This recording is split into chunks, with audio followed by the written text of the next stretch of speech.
Shalom, shalom, peuple de Dieu. Que le Seigneur vous bénisse abondamment. Et que sa main soit sur nous. Alléluia. Le thème que je veux voir avec vous. Guéri du passé, partie 3.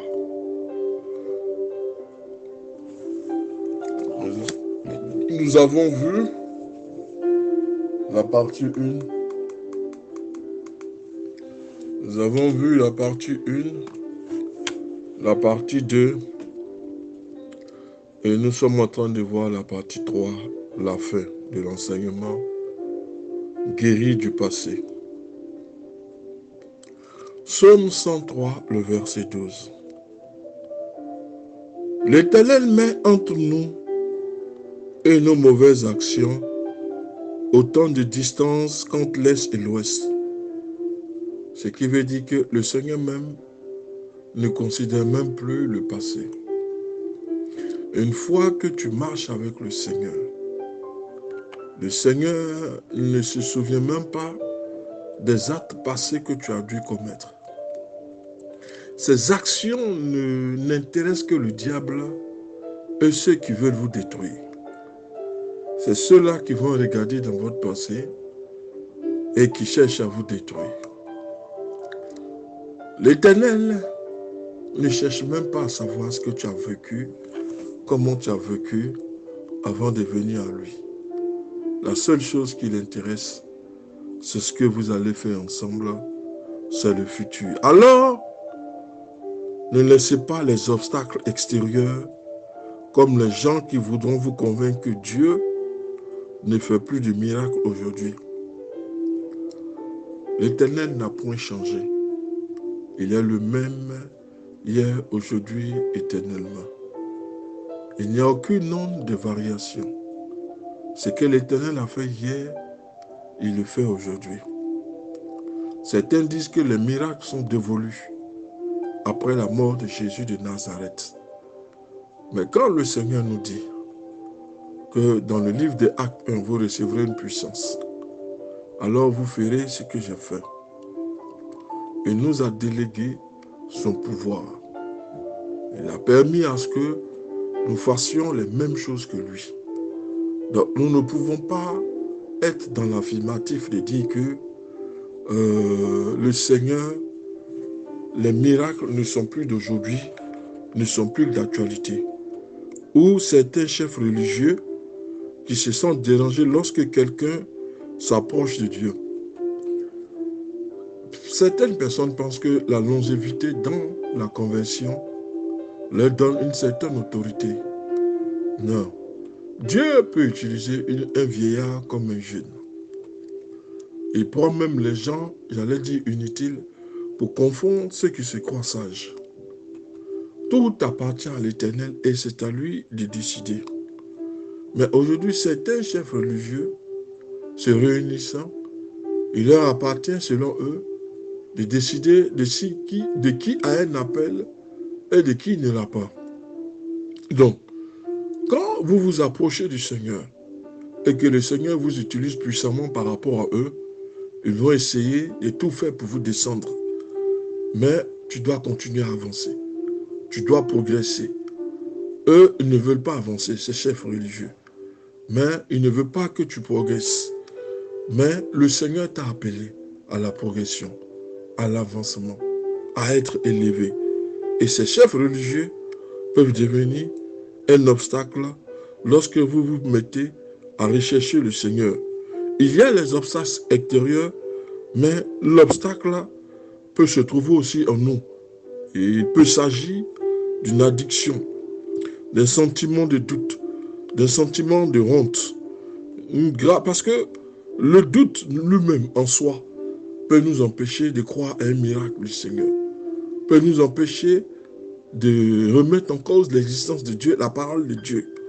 L'addiction, ce sont les choses auxquelles nous avons du mal à nous séparer. Si nous n'avons pas cette chose, nous avons l'impression que nous allons mourir. Ce sont ce genre de choses. Il y a l'addiction. un sentiment de doute, un sentiment de honte, ou peut-être une grave action que nous avons commise et que nous n'osons pas révéler à quelqu'un, quel que soit l'obstacle.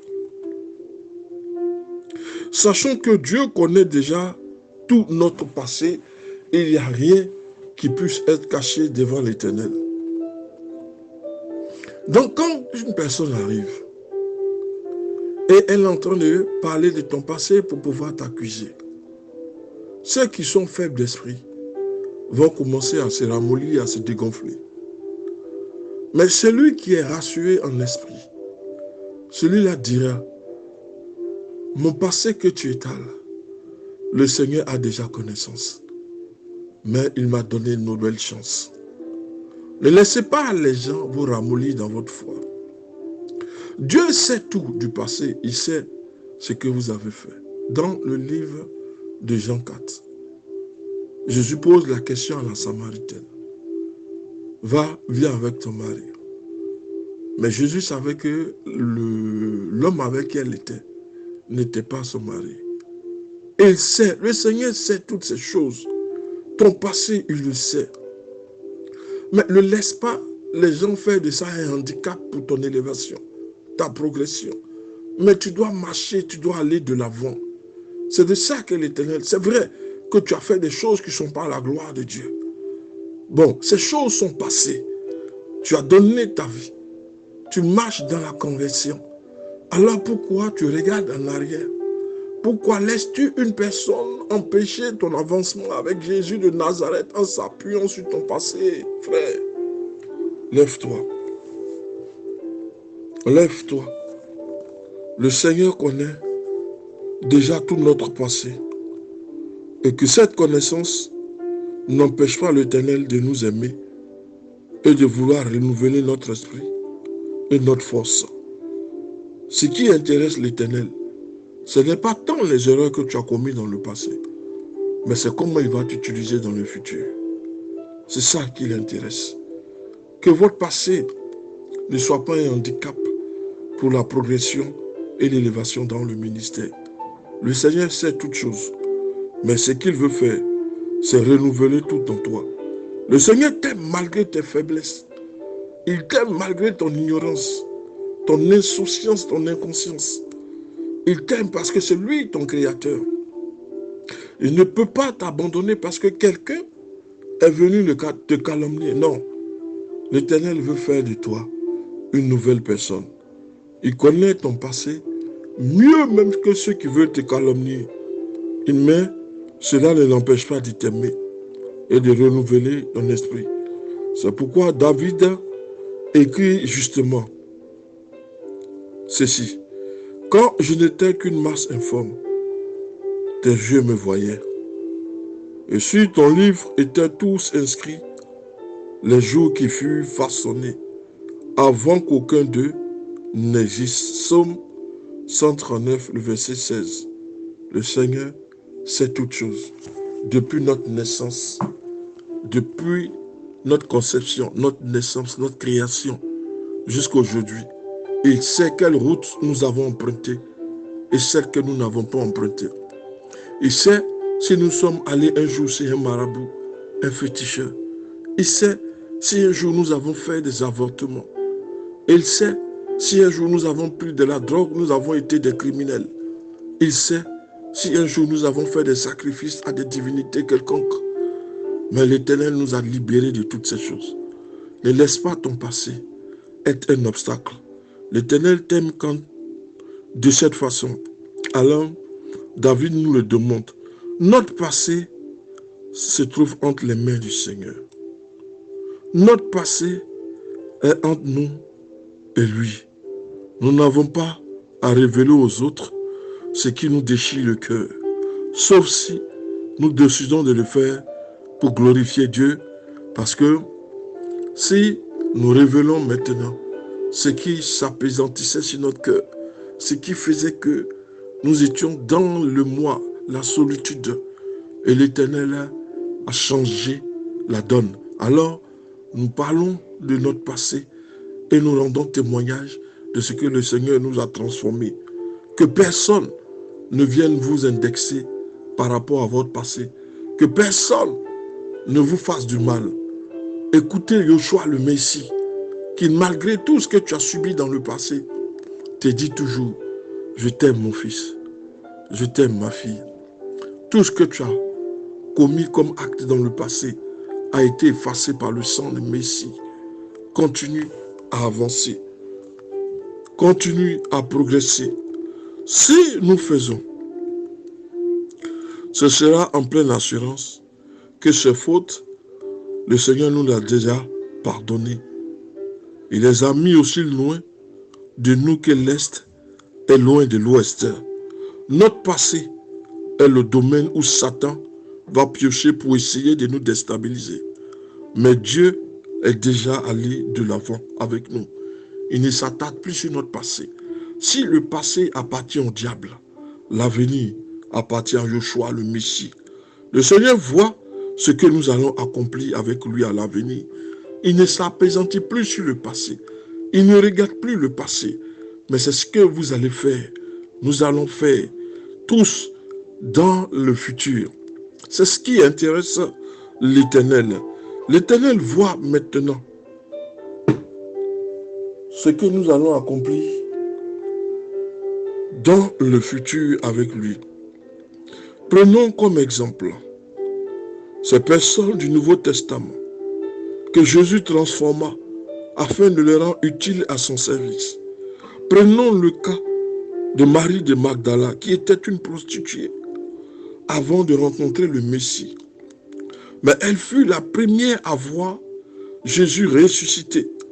Le premier jour de la semaine, Marie de Magdala vint au tombeau dès le matin, alors qu'il faisait encore sombre. Cependant, Marie se tenait dehors, près du tombeau. Elle pleurait. Après, elle se retourna. Elle voit Jésus debout, mais elle ne savait pas que c'était Yoshua le Messie. Jean 20, le verset 1, le verset 11, jusqu'au verset 14. C'était une prostituée.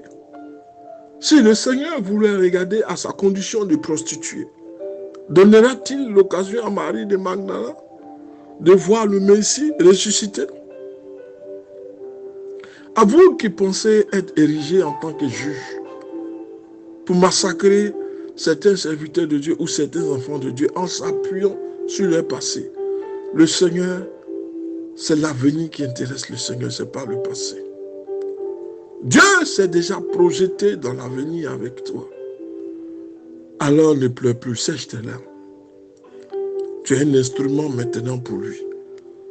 Toutes les accusations qui seront portées contre toi sont sans fondement.